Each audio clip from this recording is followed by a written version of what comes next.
I skipped the family trip. My sister always leaves her twins with me. I quietly slipped out at the airport. By the next morning, my phone was flooded with hundreds of texts. You ruined our vacation. I never thought our dream family vacation would turn into a total nightmare, where I was painted as the villain just for trying to protect my own mother. The sting of those words, "you ruined our vacation," still burns, especially coming from my sister, Melissa, who just couldn't see past her own selfish desires. It was a complete gut punch. Family, right? They can be your greatest support system, or they can be the deepest wound you carry. And for me, it was always a complicated dance. Growing up in our middle-class Connecticut home, the roles were set early. Melissa, for years older than me, was the golden child. She just radiates charm. She's the kind of person who makes friends in the grocery checkout line, gets invited to parties by people she just met. My parents, Diane and Richard, completely adored her. Especially my dad. He'd laugh at all her jokes, always put her needs first. And I don't blame them, really. Melissa lights up a room. Me? I was the responsible one. While Melissa was out winning swim meets and being crowned prom queen, I was home, helping mom with dinner, making sure dad's shirts were ironed, keeping a steady 3.8 GPA that nobody really celebrated. It's not that my parents didn't love me. They did. But there was this unspoken expectation that I'd be the reliable one, the one who never caused trouble, never needed attention. And as we grew up, those roles just solidified. Melissa bounced through 3 different college majors, our parents footing the bill without a single complaint. Then, after graduation, she wanted a year to find herself in Europe. Sure, here's some money. Meanwhile, I worked part-time through college, got my accounting degree, and landed a respectable job right away. My achievements were met with quiet nods. No big celebration. Just expected. But the last 2 years had really shifted things. Mom's health was going downhill, complications from type 2 diabetes. Daily meds, constant blood sugar checks, doctor visits when things went sideways. Dad tried to help, bless him, but he was overwhelmed. So, of course, that responsibility fell to me. Researching her condition, organizing her meds, driving her to appointments. Melissa? She'd call, occasionally, from Boston, where she was busy with her marketing job and active social life. Her concern was genuine, but fleeting. She'd ask about mom, then immediately pivot to her latest dating drama or work conflict. The idea for this family vacation came from Melissa, actually. 3 months ago, mom was really struggling. Melissa, in one of our rare family dinners, piped up, "We should rent that cabin in Maine the Andersons went to. It's on the lake, totally peaceful.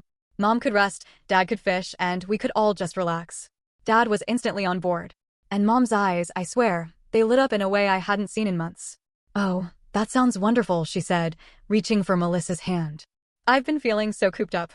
I hesitated. Summer at my firm is insane. A week off would mean working double time before and after. And mom's health, were there medical facilities nearby? Was the cabin accessible? But seeing that hope on mom's face, I swallowed my concerns. "Great, it's settled," Melissa declared, already pulling out her phone. "I'll book it next week." Spoiler alert, she didn't. As the weeks passed, the actual planning, the endless details, fell squarely on my shoulders. Melissa sent links, but never booked. Dad talked about fishing, but didn't research permits. Mom was excited, but easily tired. So I took over. Lists, booking the cabin, researching nearby hospitals, planning meals for mom's diet, arranging my own time off. Then, 2 days before we were supposed to leave, Melissa called me in a full-blown panic. "Olivia, I completely forgot to request vacation days. Can you call the cabin? Can we move the trip back a week?" I gripped the phone, my knuckles white. "Melissa, no. That's impossible. Everything is set." My time off was hard to get. Mom's doctor appointments are scheduled around this. "But I really want to come," she whined. "Can't you figure something out?" After a tense conversation, she finally agreed to take unpaid time off, making it sound like she was making this Herculean sacrifice. And part of me, the old, guilt-ridden me, actually felt bad for her. The night before we left, I packed my bag meticulously. A separate one for mom's meds, all labeled. Printed maps, hospital locations, pharmacies, restaurants with diabetic-friendly options. I was exhausted, but hopeful. Maybe, just maybe, this trip would help us connect. Maybe Dad would finally see how much I contributed. Maybe Melissa would step up. With those hopeful thoughts, I drifted off, dreaming of peaceful lake views and harmonious family meals. Little did I know, the reality would be brutally different. This vacation would become a turning point. My alarm blared at 5:30 a.m. We were supposed to leave by 8 o'clock to beat traffic. I splashed cold water on my face, trying to shake off the lingering anxiety from all the last-minute planning. By 6:15, I double-checked mom's medication bag. Every bottle labeled, clear instructions, a bright red folder with her schedule. At 7 o'clock, I loaded my car and drove to my parents' house. Mom was at the door, already dressed, looking so sweet in her comfy pants and light sweater. Diabetes makes her perpetually cold. "Good morning, sweetheart," she hugged me. "I've been up since 5, too excited." Dad was in the kitchen, fishing magazine in hand, nursing his second coffee. "Morning, Olivia," he grunted. "Ready for vacation mode?"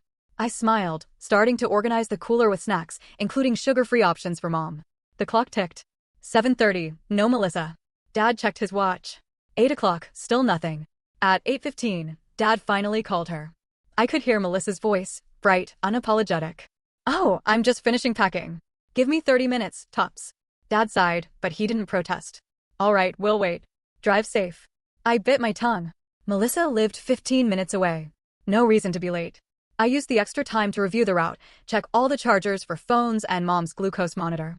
Melissa finally breezed in at 9:10, designer sunglasses perched on her head, an oversized tote bag swinging.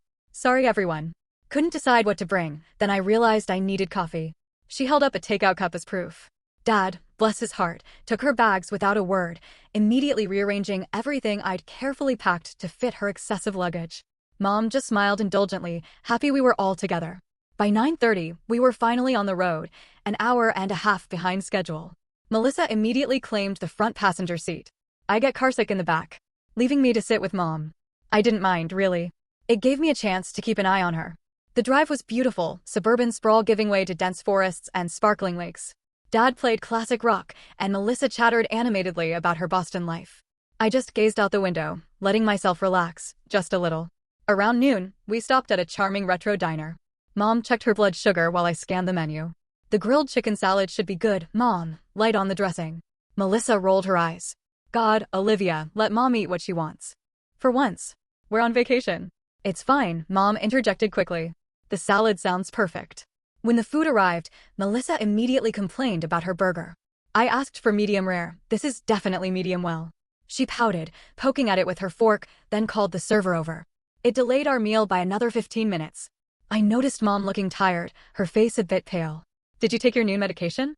I asked quietly. She nodded. "Just a little tired from sitting so long. I'll be fine once we get back on the road." After lunch, Melissa promptly dozed off in the front seat. I stayed with Mom, playing word games. The further north we went, the more spectacular the scenery. Forests, lakes, rolling hills. We crossed into Maine in the mid-afternoon. A sense of anticipation built inside me. Despite the delayed start and lunch drama, the vacation still held promise.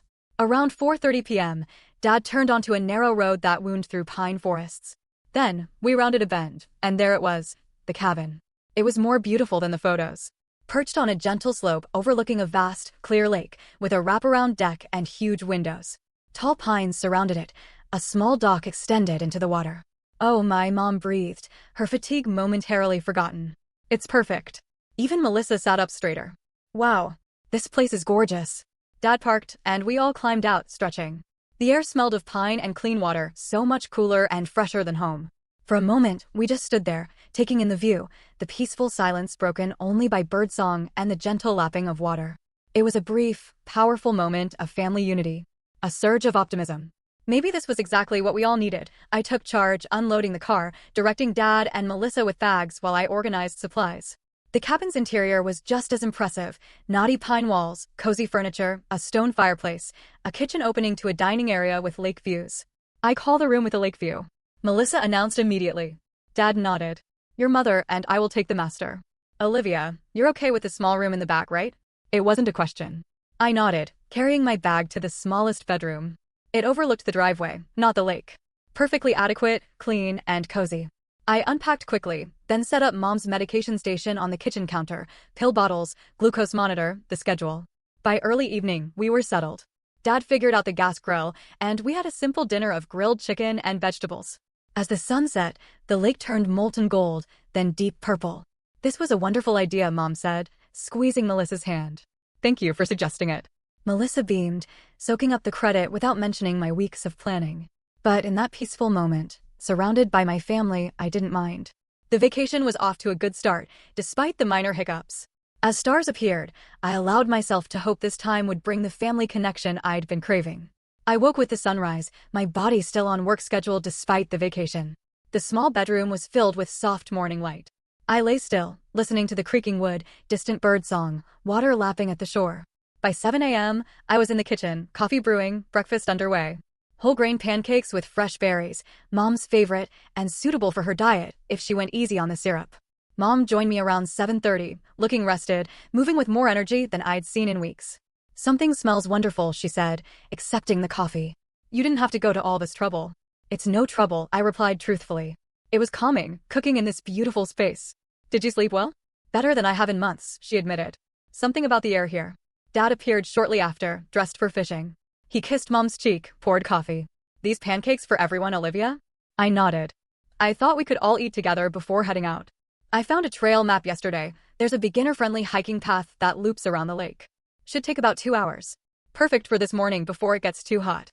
"Sounds great," Dad agreed. I noticed the boat has fishing gear. Thought I might try my luck after the hike. We discussed this, agreeing to breakfast at 8 o'clock and leave for the hike by 9 o'clock. But as 8:30 approached, Melissa still hadn't appeared. Mom set aside a plate of pancakes for her. Dad checked his watch, more and more frequently. "Should I go wake her?" I asked. Dad shook his head. "Let her sleep. She works hard." I bit back my retort. We all work hard. Instead, I cleaned up the kitchen, wrapping Melissa's portion for later. At 9:15, still no Melissa. Dad's patience was wearing thin. "Maybe we should just head out. She can catch up." Mom looked torn. "But she'll be disappointed to miss the hike." We compromised. We get ready. Water bottles, sunscreen, trail map, the small first aid kit I packed. By the time we were ready, it was nearly 10 o'clock and the morning coolness was long gone. Just as we were about to leave without her, Melissa finally emerged, yawning and stretching in her pajamas. "Morning, everyone," she said casually, as if we hadn't been waiting 2 hours. "We were about to leave for the hike," I said, trying to keep my tone neutral. Melissa blinked. "Oh, right. The hike. Sorry, I completely forgot. Give me 15 minutes. 15 minutes stretched to 30. By the time she joined us, hair perfectly styled despite the upcoming activity, it was almost 10:45 and the temperature had soared. "We'll need to shorten the route," I said, studying the map. "It's too hot for the full loop, especially for Mom." Melissa frowned. "But I wanted to see the lookout point." "We can try again tomorrow if we start on time," I suggested, avoiding her gaze. The abbreviated hike was still pleasant, winding through fragrant pine forests. Mom moved slowly but steadily, and I stayed close, watching for fatigue. Dad ranged ahead with Melissa, her bright laughter punctuating their conversation. About halfway through, I noticed Mom's pace slowing further, her breathing labored. "Let's take a break," I suggested, guiding her to a fallen log. She sank down gratefully. "Just need to catch my breath. It's been a while since I've done this much walking." I handed her water, discreetly checking for other symptoms. Her face was flushed, but not alarmingly so. "How do you feel otherwise? Any dizziness?" "I'm fine, Olivia," she assured me, though she drank the water eagerly. "Just out of shape. Don't worry so much."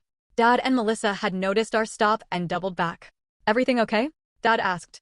"Just taking a short rest," Mom replied before I could speak. The rest of the hike was slower, with more breaks. By the time we returned to the cabin, it was past noon, and the day was genuinely hot. Mom went to lie down, insisting she was just tired. I checked her blood sugar before she napped, slightly elevated, but not dangerously so. Dad headed out to fish. Melissa announced she was going to sunbathe.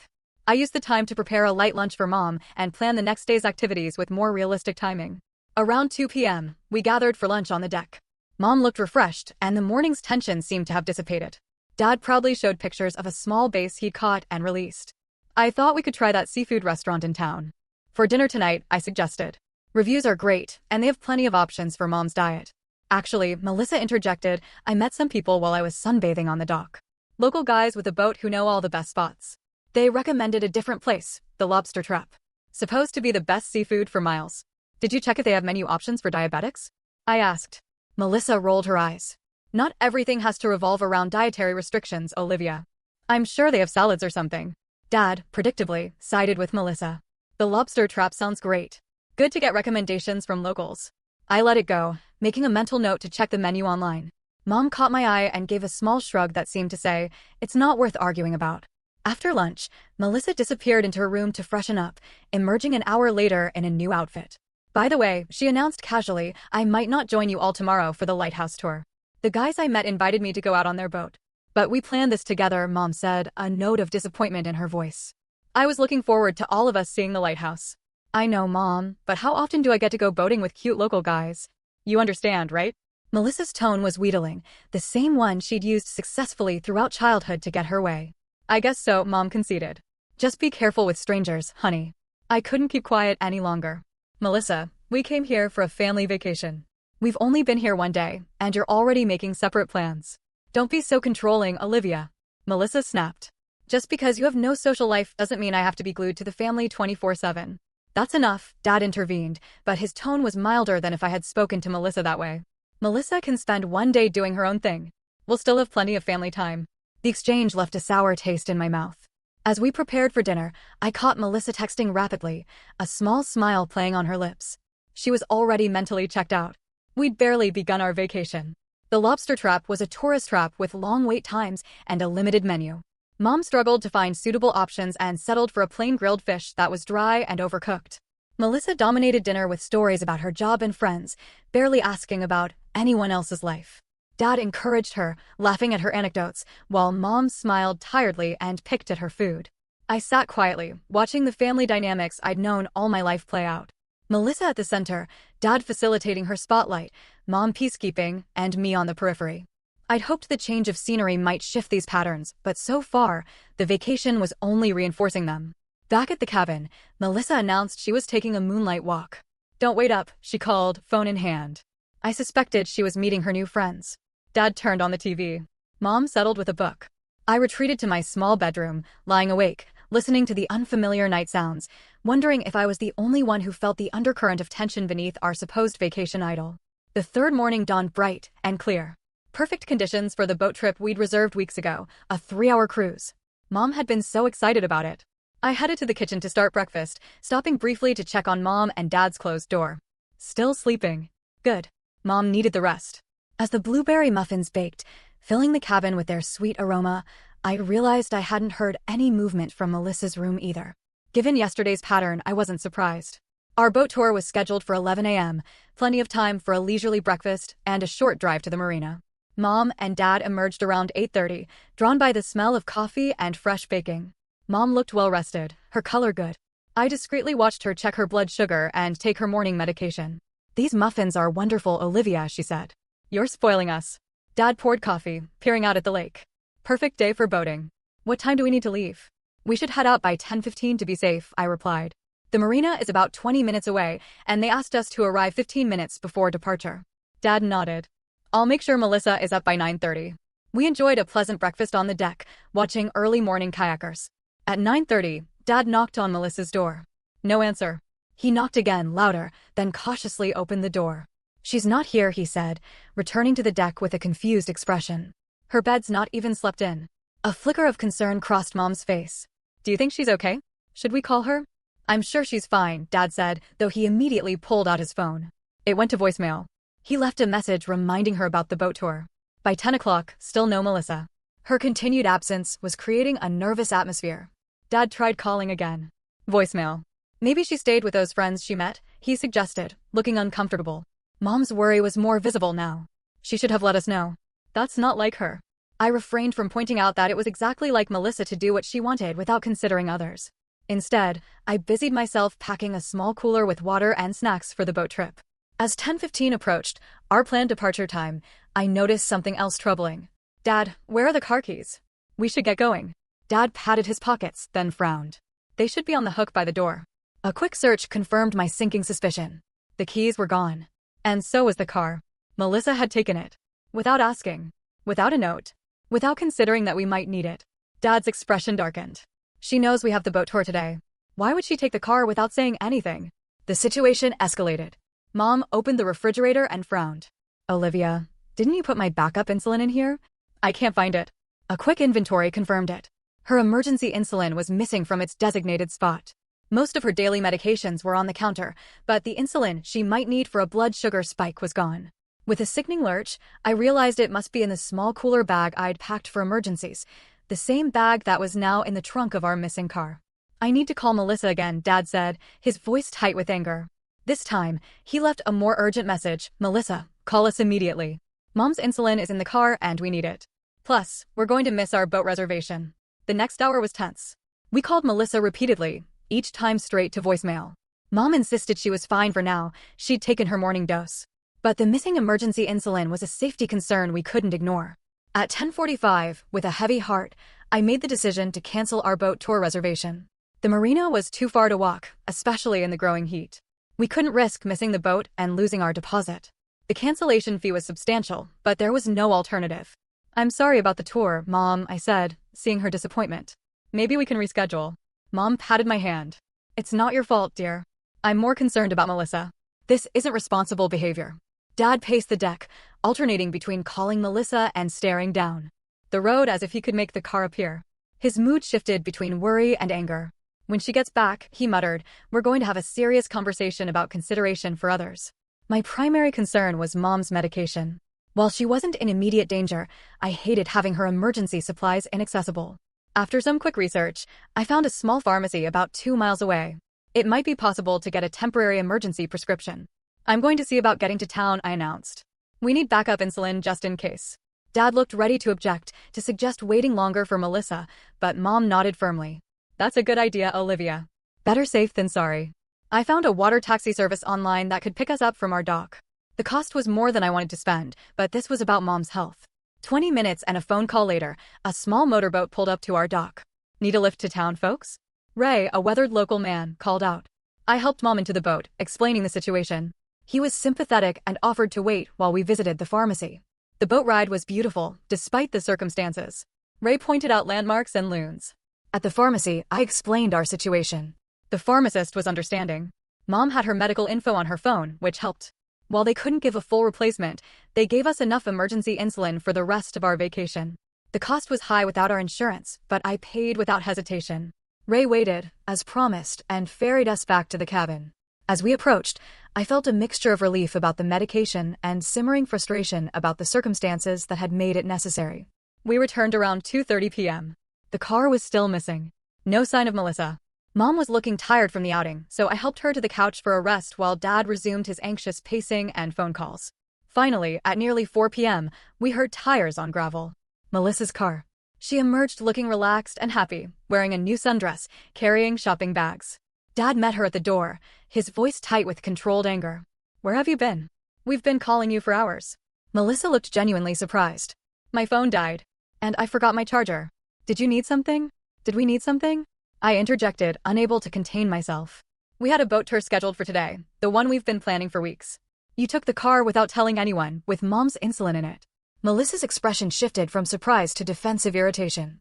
How was I supposed to know her insulin was in the car? And I thought the boat thing was tomorrow. Even if it was tomorrow, Dad said, you don't take our only vehicle without letting anyone know. We were worried about you, and we needed the car. Mom joined us, moving slowly. "Honey, my emergency medication was in the cooler in the trunk. We didn't know where you were or when you'd be back." For a brief moment, Melissa looked contrite. "I'm sorry about the insulin, Mom. I didn't know." Then her expression brightened. "But look what I found in town." She held up her shopping bags. "The cutest boutique. I bought you a handmade scarf, Mom." Classic Melissa. Deflect, distract, charm her way out of accountability. Usually it worked, especially with Dad. But this time, the issue was too serious to gloss over with gifts. "Melissa," I said firmly, "we had to hire a water taxi to get to town so we could get emergency medication. We lost our deposit on the boat tour. This isn't about forgetting or your phone dying. It's about basic consideration for others, especially Mom's health needs." "You're overreacting, as usual." Melissa snapped. "Mom is fine. Nothing happened." And I said I was sorry about the insulin, but how was I supposed to know it was in the car? "You should have asked before taking our only transportation," I insisted. "Or left a note. Or made sure your phone was charged. Any of those would have been the responsible thing to do." Dad stepped between us, his mediator role firmly in place. "All right, that's enough. What's done is done. Melissa, please be more thoughtful in the future. Olivia, let's move past this. We still have most of the day ahead of us." I noticed he'd barely chastised Melissa while asking me to drop the subject. The familiar pattern stung, especially given the seriousness of the situation. Mom, ever the peacemaker, suggested we have a late lunch on the deck. The meal was strained. Melissa chattered about her shopping discoveries and the charming local men who'd given her recommendations for shops and restaurants. She barely acknowledged the worry and inconvenience she'd caused. By dessert, she'd shifted the narrative entirely. She'd done us a favor by discovering these local gems not in any guidebook. After lunch, I found Mom in her room, looking more tired than she had that morning. "Are you feeling okay?" I asked, instantly concerned. Just a bit run down from all the excitement, she assured me, but I noticed her checking her blood sugar again. It was higher than ideal, likely from the stress. Let me get you some water and your medication, I offered. As I helped her, a wave of protective anger washed over me. This vacation was supposed to help Mom relax, not add stress that affected her health. That evening, I stayed close to Mom, monitoring her condition. Her blood sugar stabilized, but the incident left me on high alert. From the kitchen, I could hear Melissa on the deck, talking and laughing on her phone, presumably with her new friends. The sound grated on my nerves. Dad joined me in the kitchen. Olivia, he began awkwardly, I know today didn't go as planned, but try not to be too hard on your sister. She's young and enjoying her vacation. She's 33, Dad, I replied quietly, keeping my voice low. That's not young when it comes to basic responsibility and consideration for others. Mom could have had a serious issue today. Dad sighed. I know, and I've spoken to her about it, but you know how she is. The more we push, the more she pushes back. Let's just try to salvage the rest of the vacation, okay? I nodded, not trusting myself to speak further without saying something I'd regret. But I couldn't shake the feeling that a line had been crossed today, and worse was yet to come. The fourth day dawned overcast, with a hint of humidity. The weather matched my mood, heavy with unresolved tension. Still, I was determined to make the most of our family time, especially for Mom's sake. I planned a picnic for today, an easy walk to a quiet cove with picnic tables, scenic but manageable for Mom. By 9 a.m., I was in the kitchen, preparing foods for Mom's dietary needs, whole grain sandwiches, fresh fruit, homemade bean salad. I also packed Mom's medication, extra water, and a small first aid kit. Yesterday's experience had reinforced my caution. Dad emerged around 9:30. Something smells great, he commented, peering over my shoulder. Picnic lunch, I explained. Easy walk for Mom, shaded area. Mom smiled. That sounds lovely, Olivia. What can I do to help? I set her up wrapping sandwiches. Dad volunteered to find plates and utensils. Still no sign of Melissa. After yesterday, I decided not to count on her participation. But Mom still knocked gently on her door around 10:15. Melissa, honey, we're planning a picnic lunch if you'd like to join us. To my surprise, Melissa's door opened almost immediately.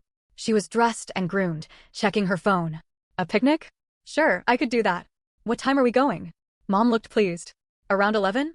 Perfect, Melissa replied, attention still on her phone. That gives me time to finish these work emails. A flicker of hope. Maybe today would be smoother. By 10:45, all preparations were complete. At 11:05, Melissa finally emerged. Ready, she announced cheerfully.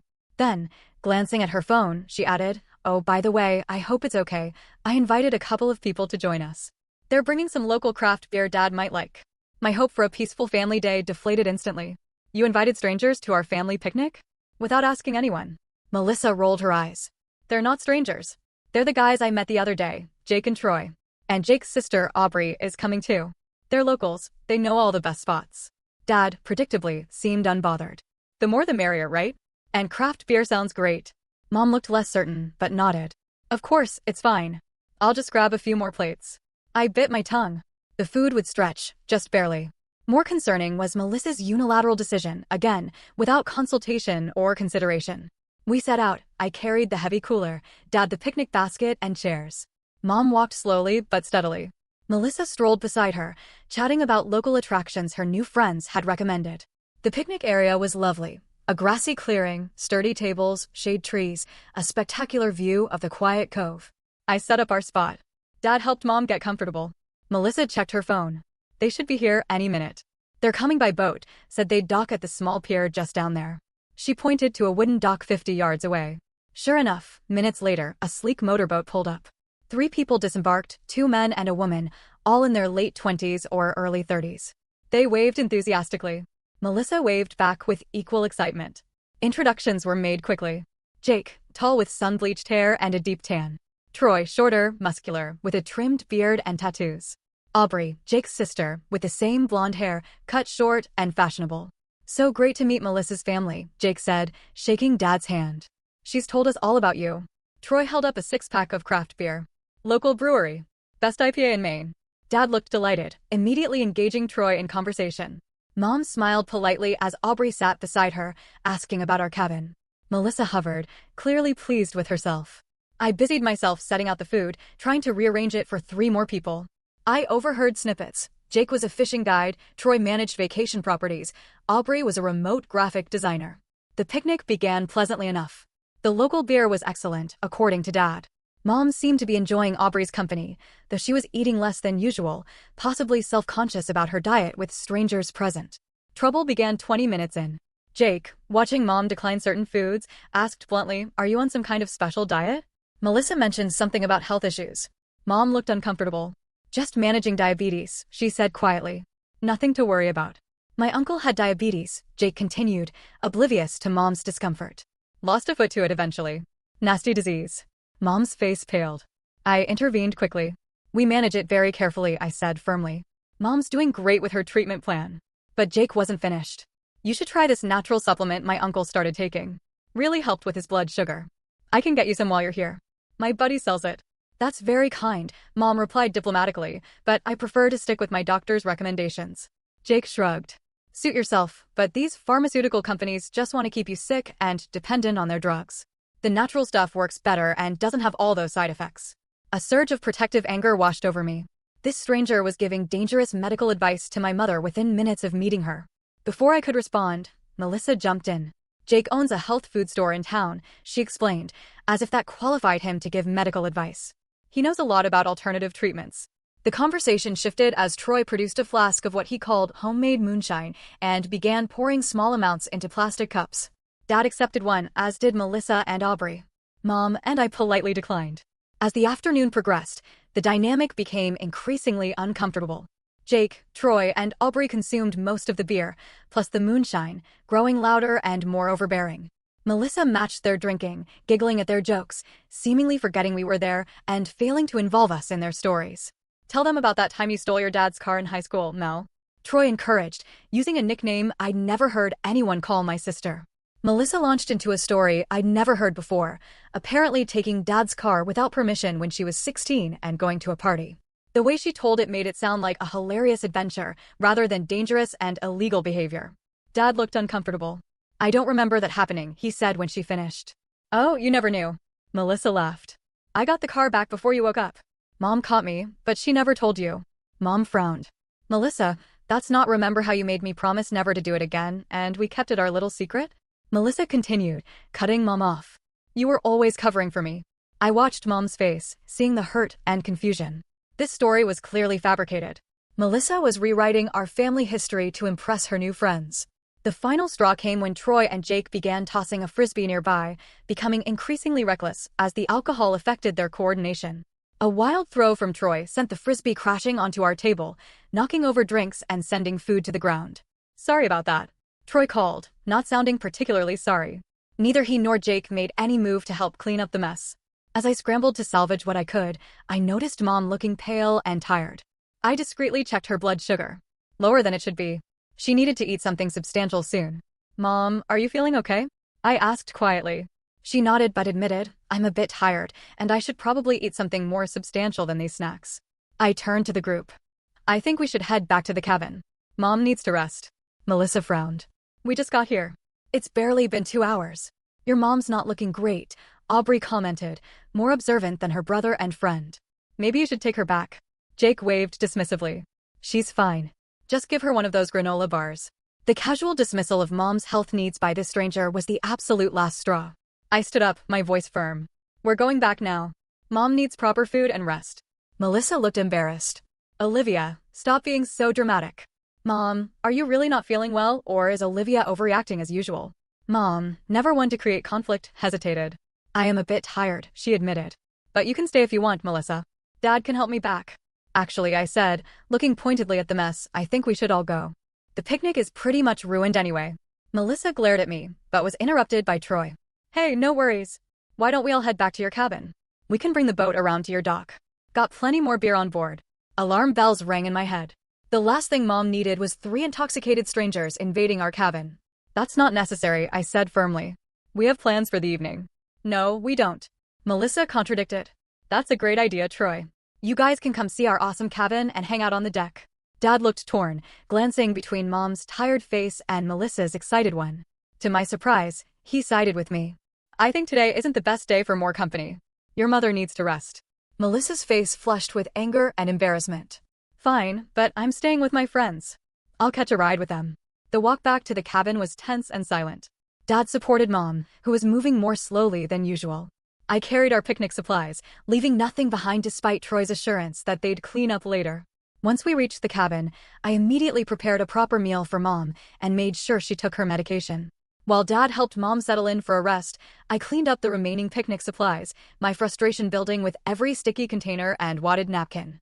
We had planned a simple family picnic, and Melissa had turned it into a chaotic social event with strangers who disrespected our mother's health. Around 6 p.m., I heard the sound of a boat approaching our dock. Looking out the window, I saw the same motorboat, now carrying Melissa, Jake, Troy, and Aubrey. They were laughing loudly as they climbed onto our dock, clearly more intoxicated than they had been at the picnic. Dad came to stand beside me at the window. "Looks like Melissa brought her friends back anyway," he observed, his tone unreadable. "Dad, Mom needs quiet to rest. These people were disrespectful about her health, and they're clearly drunk. We can't have them here." Dad sighed. "Let me talk to Melissa." He went out to the dock. I watched him speak to Melissa, who responded with animated gestures that suggested disagreement.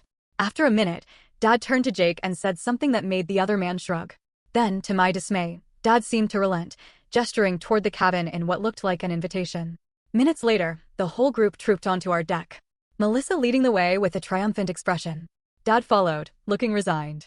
Troy carried more beer, and Jake had a portable speaker already blaring music. "Mom's trying to rest," I said as they entered, keeping my voice level with effort. "We'll keep it down," Melissa promised, though the volume of her voice belied her words. "We're just going to hang out on the deck. You don't have to join us if you're going to be a buzzkill." The next hour was excruciating. From the kitchen, where I prepared a light dinner, I could hear the increasing volume of music, laughter, and conversation. Mom emerged from the bedroom, looking troubled by the noise, but unwilling to complain. When Aubrey came inside to use the bathroom, she paused by the kitchen. "Your sister is something else," she commented. "She told us you guys are loaded, said your dad owns some big company back home." I stared at her in confusion. "That's not true. My dad is a high school science teacher." Aubrey looked surprised. "Oh, she said you guys own multiple vacation homes and were thinking of buying property up here." The realization that Melissa was lying to impress these people added another layer to my frustration. When Aubrey rejoined the group outside, I heard Troy's voice. "So, when are you going to cook that fancy dinner you promised us, Mel?" "I'm starving." Melissa's reply was clearly audible. "Olivia will make something for everyone. She loves playing housemother. It's her whole personality." That was it. My breaking point. I walked onto the deck where the four of them were lounging with drinks, while Dad sat uncomfortably at the edge of the group. "Melissa," I said, my voice tight with controlled anger. "Can I speak with you inside, please?" She rolled her eyes dramatically for her friends. "Whatever it is, just say it here, Finn. I'm not cooking dinner for your friends. In fact, I think they should leave. Mom isn't feeling well. Their noise is disturbing her rest, and frankly, they've been disrespectful since they arrived." Jake sat up straighter. "Whoa, that's harsh. We're just having a good time. At our family cabin, during our family vacation, while my mother, who has health issues, is trying to rest." I pointed out. "Melissa invited you without consulting anyone, and you've overstayed your welcome." Melissa jumped to her feet. "You don't get to decide who's welcome here. This is Dad's cabin rental, not yours." Dad cleared his throat. "Actually, Olivia has a point. It is getting late, and your mother needs quiet." Melissa's face flushed with anger. "You're taking her side." After I finally made some friends who could show us the best parts of this place, Troy stood up, swaying slightly. "No worries. We can tell when we're not wanted. Come on, Mel. Grab your stuff. You can crash at my place tonight." That suggestion created an entirely new problem. "Melissa, you are not going to a stranger's house to crash after drinking all day," I said firmly. "I'm 33 years old. You don't get to tell me what to do." Melissa shouted, loud enough that Mom must have heard. Dad finally took a stand. "Melissa, you're staying here tonight. Your friends need to leave." What followed was an ugly scene. Melissa alternated between arguing and pleading while her friends gathered their things with obvious annoyance. Jake muttered something about uptight family. Troy tried to convince Melissa to leave one more time, but Dad physically stepped between them, his teacher's authority finally making an appearance. After they departed, Melissa stormed to her room and slammed the door.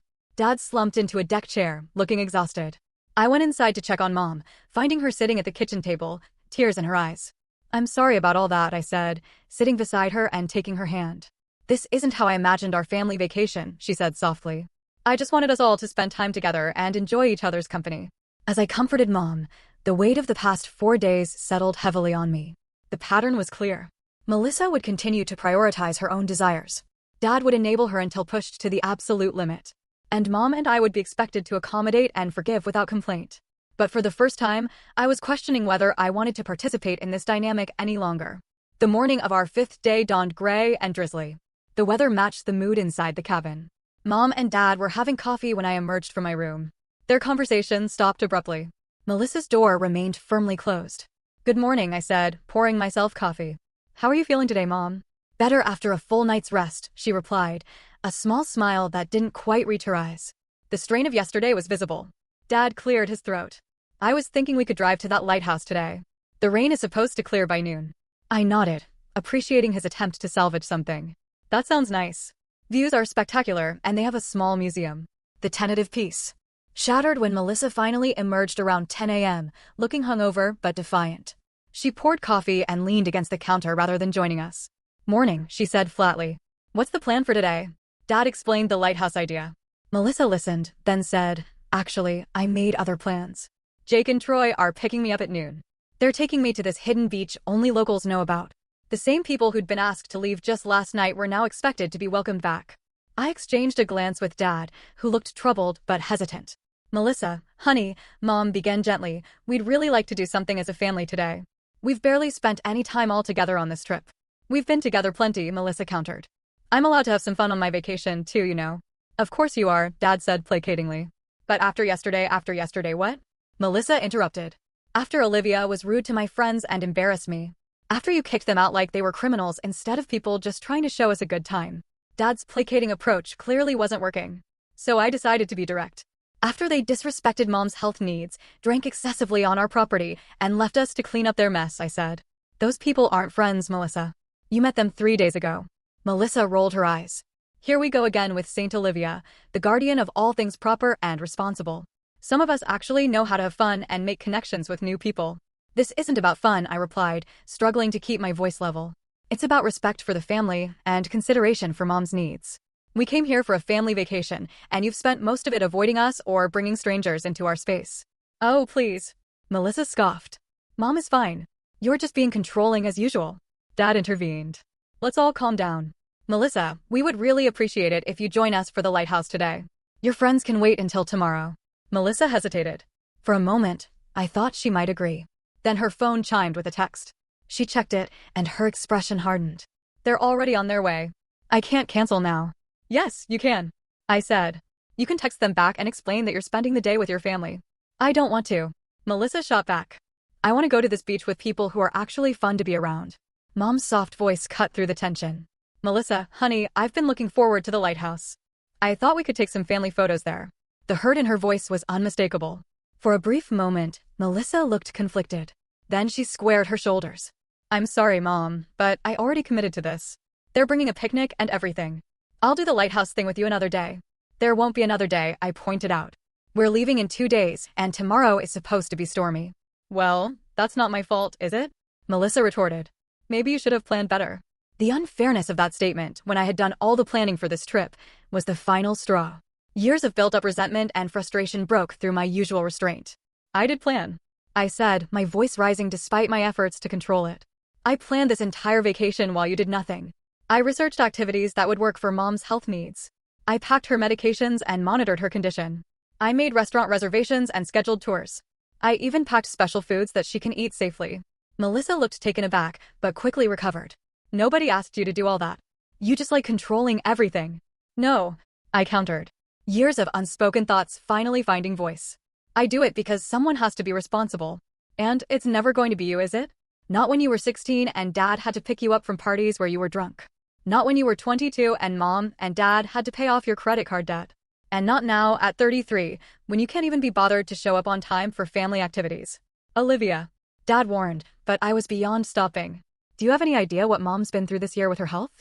Do you know how scared she was when she was hospitalized in March?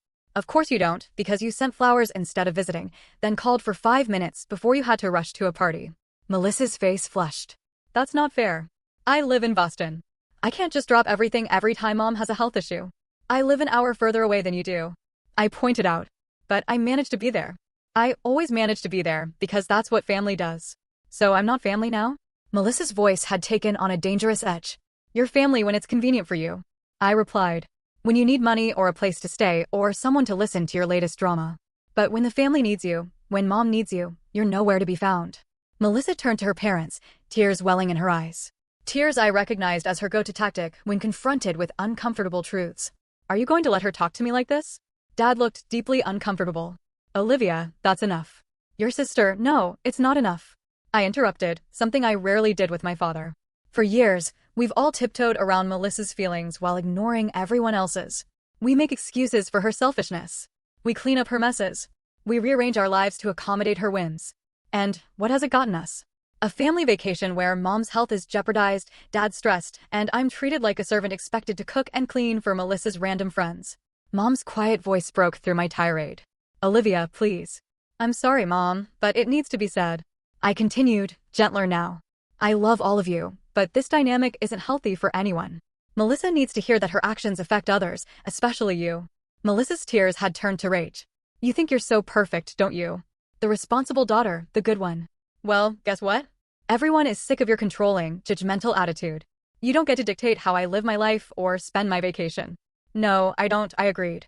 But when your choices directly impact Mom's health and well-being, that's where I draw the line. Mom is fine, Melissa shouted. Stop using her health as an excuse to control everything. At that, Mom herself stood up. I am not fine, she said with unusual firmness. I haven't been fine for months. My blood sugar has been all over the place. I'm constantly tired, and I worry about every food I put in my mouth. This vacation was supposed to be a chance for me to relax and enjoy my family, but instead I've been stressed and anxious since we arrived. Melissa stared at Mom, utterly speechless. Dad placed a hand on Mom's shoulder, but she gently shrugged it off. Diane, he began, using her name in that special way reserved for serious moments. No, Richard, Mom said. I need to say this. I love both my daughters equally. But Olivia is right about one thing. This vacation has become all about managing Melissa's needs and moods rather than enjoying our time together. Melissa's face crumpled. So, you're taking her side. After everything I've done to make this vacation fun, what exactly have you done? I asked incredulously. Name one thing you've contributed to this vacation besides stress and drama. I found this place. Melissa shot back. This was my idea. Finding a cabin online and then doing absolutely nothing to make it happen doesn't count as a contribution. I retorted. Dad paid for it. I booked it. Researched activities. Packed supplies. You ruined it is what you did. Melissa shouted. You've turned what should have been a fun family vacation into a military operation with your schedules and rules and judgment. You've made everyone miserable with your controlling behavior. Dad finally found his voice. Melissa, that's enough. Olivia has worked very hard to make this vacation pleasant for everyone, especially your mother. If anyone has ruined things, it's he cut himself off, but the implication was clear. Melissa gasped, genuinely shocked to hear her father come so close to blaming her. I can't believe this, she said, her voice suddenly small. My entire family is turned against me. No one is turned against you, I said wearily. We just want you to grow up and think about someone besides yourself for once. The sound of a boat motor approaching our dock broke the tense silence that followed. Melissa's phone chimed with a text message. That's Jake and Troy, she said, her voice cold. I'm going with them. Don't wait up. Melissa, please. Mom called as she headed for the door. Stay and talk this through. There's nothing to talk about, Melissa replied without turning around. Olivia has made her feelings clear, and apparently you all agree with her. I know when I'm not wanted. With that dramatic exit line, she stormed out of the cabin. Through the window, I could see her hurrying down to the dock where the now familiar motorboat was waiting. Jake waved enthusiastically, unaware of the family drama he was intersecting. After Melissa departed, the cabin fell into a heavy silence. Mom sank back into her chair, utterly drained. Dad paced the living room, running his hands through his hair, a gesture of frustration I'd rarely seen from him. I'll make some fresh coffee, I said, needing something practical to do. As I measured the grounds, Dad came to stand in the kitchen doorway. Did you mean what you said about leaving tomorrow? I nodded, not trusting myself to speak without my voice breaking. I'm sorry, Olivia, he said, the words haltingly. I didn't realize how much pressure you've been under. It's not just this vacation, I replied, eyes on the coffee maker. It's been our family dynamic for as long as I can remember. I just reached my breaking point. Mom joined us, her eyes red-rimmed but dry. I should have seen it, she said softly. I've leaned on you so much, especially since my diagnosis. It wasn't fair. I don't mind helping, Mom, I assured her. I love you and I want to support you. What I mind is that it's always assumed I'll handle everything while Melissa gets a free pass to do whatever she wants. Mom reached for my hand. I never meant to make you feel taken for granted. I know you didn't, I said, squeezing her hand. But that's what happened, and I need some space to figure out what comes next. The lighthouse trip was quietly abandoned as the three of us spent the afternoon in a strange, subdued state. I prepared a simple dinner, which we ate mostly in silence. The absence of Melissa's usual chatter and drama felt oddly conspicuous, like a missing tooth your tongue keeps finding. As I was cleaning up, Dad approached me hesitantly. "Are you sure about leaving tomorrow?" I nodded. "I need to. For me. What should I tell Melissa?" The question irritated me. Still worried about Melissa's feelings, even now, but I kept my tone neutral. Tell her the truth. That I needed some space after our argument. Dad nodded, looking older than I'd ever seen him. "I've made a lot of mistakes with you girls," he admitted. "I thought I was being a good father by keeping the peace. But I was really just enabling bad patterns." The acknowledgement, however late in coming, meant something. "It's not too late to change those patterns, Dad." That night, I packed my belongings methodically. As I folded clothes, I felt a strange mixture of sadness and relief. The decision to leave early was painful but necessary, a declaration of my own worth and needs that had been a long time coming. I went to bed early but lay awake for hours, listening to the unfamiliar sounds of the lake and wondering if I was doing the right thing. Around midnight, I heard the distant sound of a boat motor. Melissa, returning, presumably. No voices or door slams, just the quiet click of her bedroom door closing. Morning came with pale sunlight. I dressed quickly, carried my bags to the car, and then joined my parents in the kitchen for a final breakfast. Melissa's door remained closed. "I made your favorite blueberry pancakes," Mom said, her smile brave, but her eyes sad. "Thank you," I said, genuinely touched. We ate, making stilted small talk about the weather and my drive home. As I cleared the dishes, Melissa's door finally opened. She appeared in the kitchen doorway, looking subdued. "You're really leaving?" she asked, her voice lacking its usual edge. "Yes," I replied simply. "I think it's for the best." She nodded, not meeting my eyes. "Safe drive." It wasn't an apology, but it wasn't an attack either. It was almost conciliatory. The goodbyes were emotional but restrained. Mom hugged me tightly, whispering, "Call me when you arrive safely." Dad's embrace was awkward but heartfelt. Melissa hung back, offering only a stiff nod. As I drove away, watching the cabin recede in my rearview mirror, I felt a strange sense of both loss and liberation. For the first time in my adult life, I had chosen my own needs over family expectations. The road ahead was uncertain, but it was mine to travel on my own terms. The small inn I found 30 miles from the cabin was nothing special. A standard roadside establishment with clean rooms and a view of pine trees rather than the lake. But it offered something I desperately needed: space to think. After checking in, I sat on the edge of the bed and let the emotions I'd been controlling wash over me. Tears came hot and fast, a release of tension and grief for the family vacation that should have been, for the relationship with my sister I'd never had, for the years of feeling invisible despite always being needed. When the waves subsided, I took a long shower, ordered pizza, and spent the evening watching mindless television. The simplicity was healing. No schedule, no one's needs to anticipate, no tension to navigate. I called Mom as promised to let her know I'd arrived safely. The conversation was brief but gentle, both of us carefully avoiding mention of Melissa or the argument. "Get some rest," Mom said before hanging up. "You deserve it." The next day, I slept later than I had in years, waking naturally around 9:30 a.m. without an alarm. After a leisurely breakfast, I spent the morning catching up on work emails. It wasn't exactly a vacation activity, but it felt productive and normal in a way the cabin experience hadn't. In the afternoon, I drove to a nearby state park and hiked alone, setting my own pace. The solitude was refreshing, not lonely. As I stood on a small overlook, watching a hawk circle lazily, I realized how rarely I experience this kind of unstructured freedom, the ability to go where I wanted, when I wanted, answering only to myself. That evening, my phone rang. Mom's number. I answered immediately, a reflexive spike of worry cutting through my newfound peace. "Is everything okay?" I asked. "Yes and no," Mom replied, her voice strained. "I had a bit of a blood sugar issue this afternoon. Nothing too serious, but I was pretty shaky for a while." Concern flooded me. "What happened? Did you take your medication? Where was Dad? Is there a doctor nearby?" "Olivia, breathe," Mom said gently. "I'm fine now." My blood sugar dropped suddenly. Probably from the stress of everything, to be honest. "Your father helped me get some juice and crackers, and I stabilized. I wanted to hear your voice." The admission touched me deeply. "I'm glad you called. How are things otherwise?" Mom sighed. "Quiet. Your father took the boat out fishing. Melissa has been gone most of the day with those friends of hers." My jaw tightened. "Even after what happened?" "After your health scare." "She doesn't know about it," Mom admitted. "She left before it happened, and we haven't seen her since." The old anger flared, but I tamped it down. "Mom, Maybe you should come join me at this inn. It's not fancy, but it's comfortable and I could take care of you properly. There was a pause. That's very sweet, but I think I need to stay and see this through with your sister. Running away won't solve the underlying issues. Her words, though not intended as such, felt like a gentle rebuke of my own decision to leave. I didn't run away, I said, more defensively than I intended. I removed myself from a toxic situation. Of course you did, honey, Mom said quickly. And you were right to do it. I didn't mean to imply otherwise. We talked a while longer, Mom filling me in on Dad's fishing success and the family of loons they'd spotted. By the time we hung up, I felt both better for having talked to her and unsettled by the news of her health episode. The next morning, I woke early and found myself packing my bags without having consciously made the decision to return to the cabin. Something in Mom's voice had triggered my protective instincts. Despite my determination to prioritize my own needs, I couldn't ignore the possibility that Mom might need me. I checked out of the inn and pointed my car back toward the lake, telling myself I was just going to check on Mom and could always leave again if the situation remained unchanged. The drive felt shorter this time.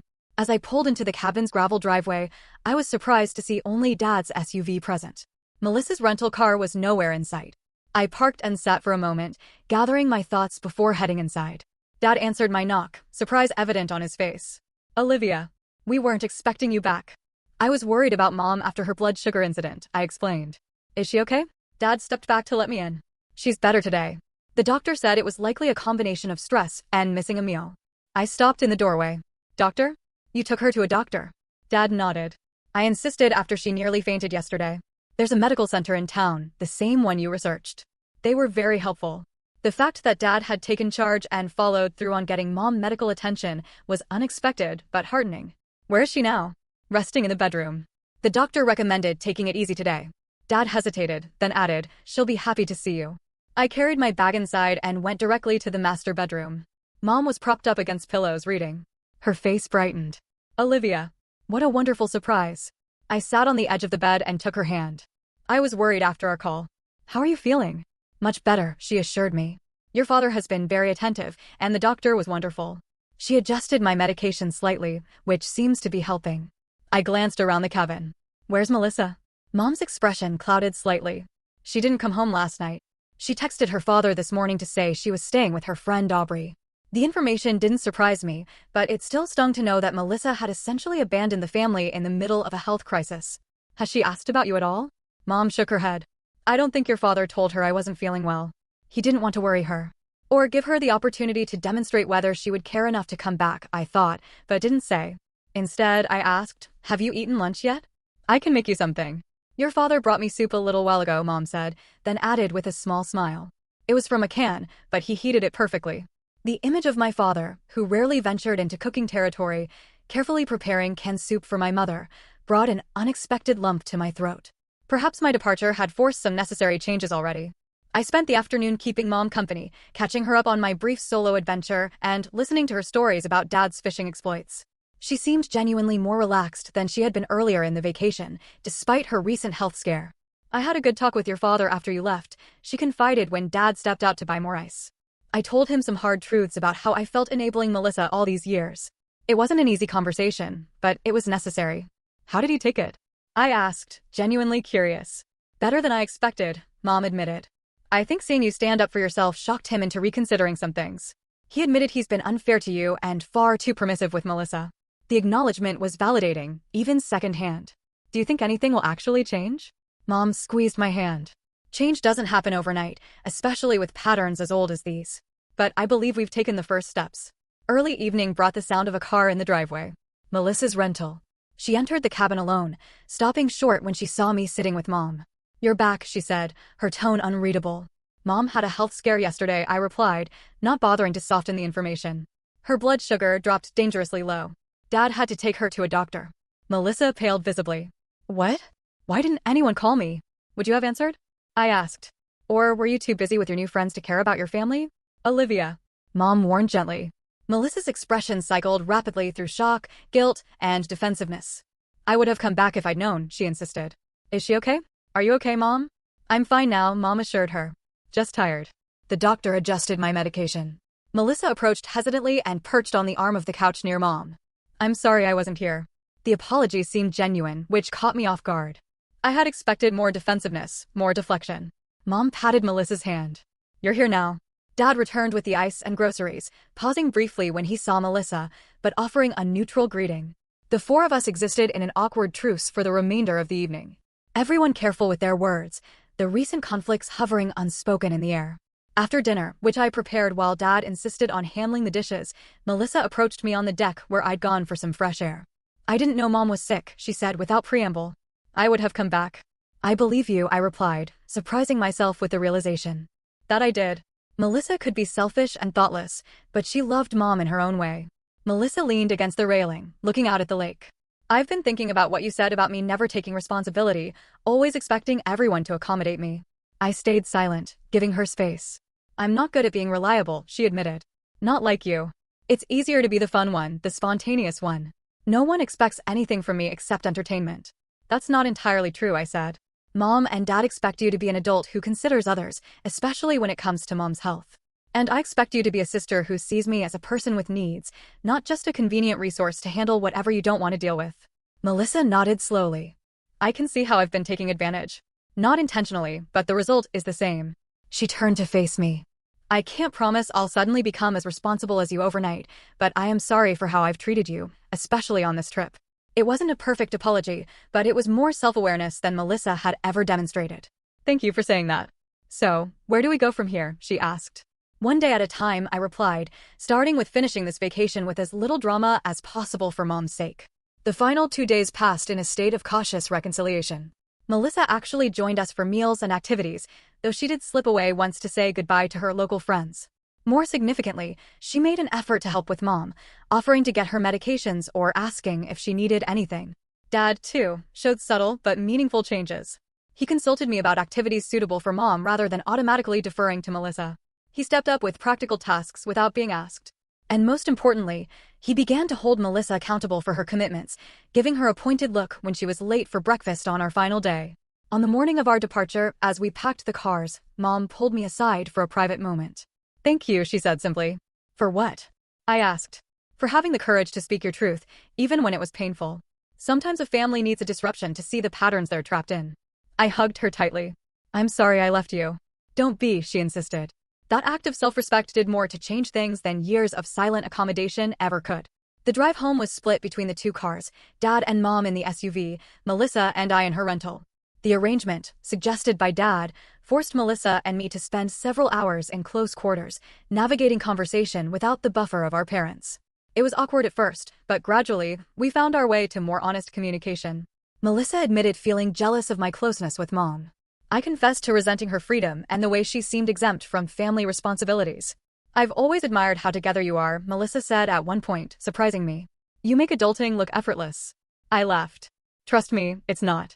I'm constantly worried I'm doing it wrong. You worried about doing something wrong?